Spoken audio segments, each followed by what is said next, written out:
The blueprint that I mastered to be articulate on the spot when answering any question is by following a simple framework, and that framework is called PREPS. PREPS stands for point, reason, example, point, segue. Whenever you're answering a question, any sentence that you say should line up to the framework. Now, let me demonstrate how you can put this formula to practice anytime you're answering a question, even for questions that you're not fully confident in your answer. So let's start with your point. Before you even open your mouth to articulate your answer, there are 3 things that you want to do first. So the first thing is pause. Our tendency is to jump straight into answering a question, but oftentimes it leaves us rambling or struggling to find the right word. But when we pause, we show that we're more deliberate. So I want you to pause for at least 3 seconds and look up rather than look down. Because when you look up, it shows that you're being thoughtful with your words. But if you're looking down, it shows that you're not as confident in what you're about to say. So as you pause, the next thing that I want you to do is to paraphrase. When you paraphrase the question that you were asked, it allows you time to think through exactly what you want to say. And so the best way to paraphrase is by reframing the question that you hear in your own words. So for example, if someone were to ask me, what would you say are your top priorities for partnerships this quarter and why? I'm really curious to see if we can align our work with what you're focused on. So what I would do is I would pause. I would then say, so what are my top partnership priorities this quarter? Is that right? And they'll say, yeah. Perfect. That buys me enough time. This then gets to the third and most crucial part, which is what we call BLUF. BLUF is a military communications acronym that stands for bottom line up front. It means that whenever you're answering a question, you are articulating your response in one sentence that encapsulates your main point. Now, the best way to use BLUF is to reframe the question that you were just given in your answer. For example, if someone asks me, what are your partnership priorities this coming quarter? The way that I'm thinking through how to articulate my first sentence in my answer is to simply reframe what they said in the beginning of my answer. My partnership priorities this upcoming quarter are blank. And all that I'm doing as I'm pausing is I'm thinking to myself, how can I complete the sentence? Instead of being overly worried about where do I answer this in the most articulate, smart way, just think, how do I complete the sentence in a way that captures the essence of what I'm trying to say? So, for example, if someone asks me this question, I might pause, look up, nod my head to show that I'm processing what they're asking, and then I'll say, my top partnership priorities this upcoming quarter are to accelerate revenue from the partnerships that we committed to last quarter. See how simple and concise that opening sentence is? All I'm doing is I'm thinking through the most important thing that I want to lead with, and I finish the sentence with that. Now, let's move to the second part of the PREPS framework. The second part of the PREPS framework is reason. This is 1 or 2 sentences that back up your BLUF. Why did you have that as your topic sentence? Now, to provide a reason that's thoughtful and clear, we want to use what we call signposts. Signposts are short phrases at the beginning of your sentence that indicate to yourself and to your audience where you are in the framework, so it's easy to follow. For example, a signpost could be the reason why, or I believe we should be prioritizing existing partnerships to drive revenue because, or this is important to us because blank. And just like you did with your bottom line up front, where you're speaking slowly and just focusing on finishing the sentence, you're doing the same thing here when you're giving your reason. So if I were to take that full example from the top, here's how I would give the point and the reason. First, I would pause. And then I would say, our top partnership priorities this upcoming quarter are to accelerate revenue, leveraging the existing partnerships we've already committed to last quarter. The reason why we believe that focusing on existing partnerships rather than net new ones to drive revenue is important is primarily because we're seeing the most customer demand for the integrations we've built, and we need to figure out a more efficient way to meet that demand. You see what I did? All I was doing as I was talking is I was thinking through what's the core why behind my BLUF. And I just focused on finishing that sentence, but using a signpost. The key here is to speak slowly and to not give too many reasons at once. If you try to give 3 or 4 reasons, people aren't going to always remember that. So it's more important to focus on your top reason and expand upon that and have a conversation to unpack the other reasons rather than try to give all of it at once. So let's move to the third piece of the framework. The third piece is the example. This is either a data point, an anecdote, or both that gives more color to substantiate your reason.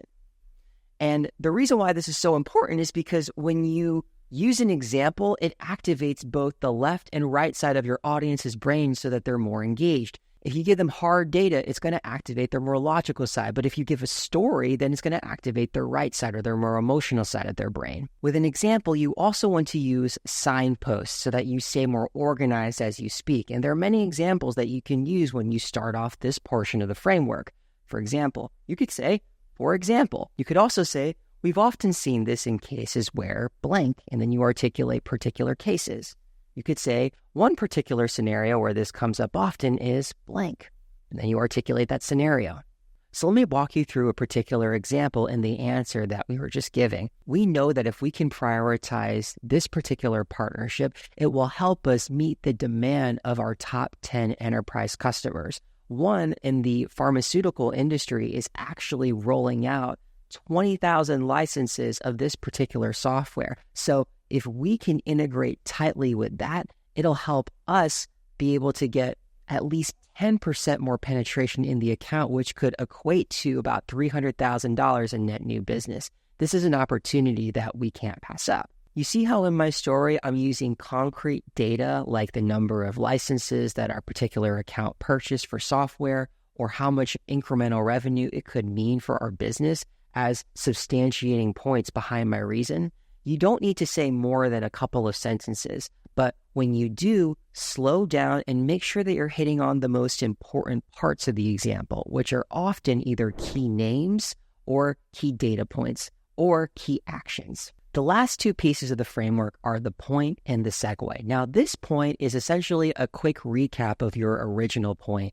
The more that you can repeat the point from the beginning to the end, the more likely it is to stick. It is there in the framework, but it's not the most important. The more important piece of this framework is actually the segue.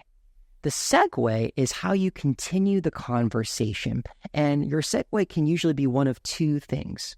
The first type of segue is a broader takeaway that can transition to a more important part of a discussion. So in our example, one potential broader takeaway could be, while these are our priorities for this upcoming quarter, we actually have to figure out how we're going to align to next year's roadmap, right? It's a takeaway beyond a certain point of time. Or maybe it's addressing that the question that I just answered is actually not the most important question to ask. It could be, but what's more important is for us to figure out how we can work more tightly together as separate teams. But whatever it is, it's a takeaway that transitions you to the relevant part of the conversation. The second type of segue is what we call an open-ended question. Now, what is open-ended question? These are questions that you ask that get the other person to elaborate. They are not closed-ended questions, which are questions that make another person easily answer with a yes or a no, or a maybe, or short answers. And how do you ask an open-ended question? Well, there are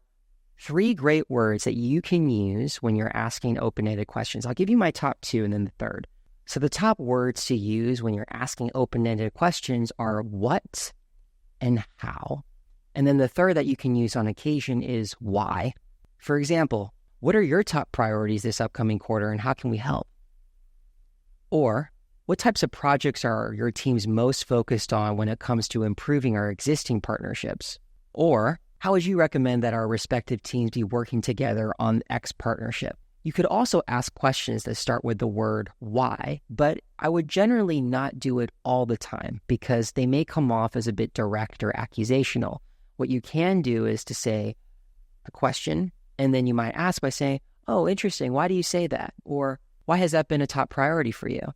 Right? But it doesn't necessarily need to be the first question that you ask. So putting it all together, here's how you could answer a question using the PREPS framework. Let me take that same example. If someone were to ask you, what are your top partnership priorities this upcoming quarter? Here's how I would answer that question. So I say that our top partnership priority this upcoming quarter is to focus on our existing partnerships and driving net new revenue from them versus working on net new partnerships. And the reason why I think we should emphasize our existing partnerships to drive revenue is because we're already seeing a lot of customer demand for the partnerships we committed to last quarter. So we can make a lot more progress by meeting that demand. For example, we know that there are our top 10 accounts that have all been using X software and have bought anywhere from 5,000 to 20,000 licenses. And if we can even crack 10% penetration of that, that could equate to $300,000 in incremental revenue. And there's no other partnership opportunity that's net new that would come close to that. So for that reason, I think that we should focus on our existing partnerships to drive revenue. Given that I've shared that, how would you say we should be working best together to accomplish that goal? So that's a pretty long framework. What's the best way to put this into practice whenever you're answering a question? Let me give you my top 3 things to focus on whenever you're practicing this. The first is make sure to pause before you answer a question. And I like to practice pausing when I'm answering questions that I know cold. This is what I call the playful pause, where you pause for at least 3 seconds and you look up and you nod. What this does is it prevents you from going too quickly, stumbling over your words, rambling, losing your place, and losing your audience. The second thing that I would focus on is the BLUF. If you remember from that first point, all we're doing is we're taking the question and we're reframing it in our answer. And as we're pausing, we're thinking, how do I complete that sentence? So let me take a different example. If someone were to ask you, what motivated you to start a YouTube channel? What motivated me to start a YouTube channel was that I wanted to help as many people as I possibly could improve their impromptu speaking skills and saw YouTube as the best avenue to do that. You see how I reframed the question, what motivated you to start a YouTube channel? And I literally just put that in the beginning of my answer. And as I was saying it, I was thinking through what's the core reason why I started the YouTube channel. It gives you time to think through an intelligent answer. And the third thing I'd leave you with is to make the framework your own, meaning that you don't have to use the PREPS framework in its entirety. Depending on the context, a shorter version of the framework may be more helpful. So let me give you an example. If you're speaking with an executive audience, you don't have a lot of time to get your point across. So what would you do? My favorite way of getting to the bottom of the matter is to say the P and the R in the framework, your point and your reason. So if an executive were to ask me, what was the top accomplishment for your team this past quarter? I could say the top accomplishment for our team was identifying one net new partner that's helped us unlock $200,000 in revenue. And this is particularly important because this is a brand new channel for us that I think has a lot of potential. That's it. It gets to the essence and it gets the other person to perhaps elaborate by asking you a follow-on question. You can also use a different version of the framework, which is the P and the E. So you could give your point and then you could give an example that substantiates your point. But whatever it is, you just want to get so comfortable using the framework that you don't even realize you're using the framework until you look back and you study yourself speaking. So if you want to take your speaking to the next level, you can start by applying this framework in your day-to-day conversations, and you can get even more frameworks just like this, more practice opportunities, and coaching from me and other students that are also trying to improve their speaking inside my Impromptu Speakers Academy. There's more information in the description, and I hope to see you there. And of course, please like this video and subscribe to my channel. I hope you have a wonderful day. Take care.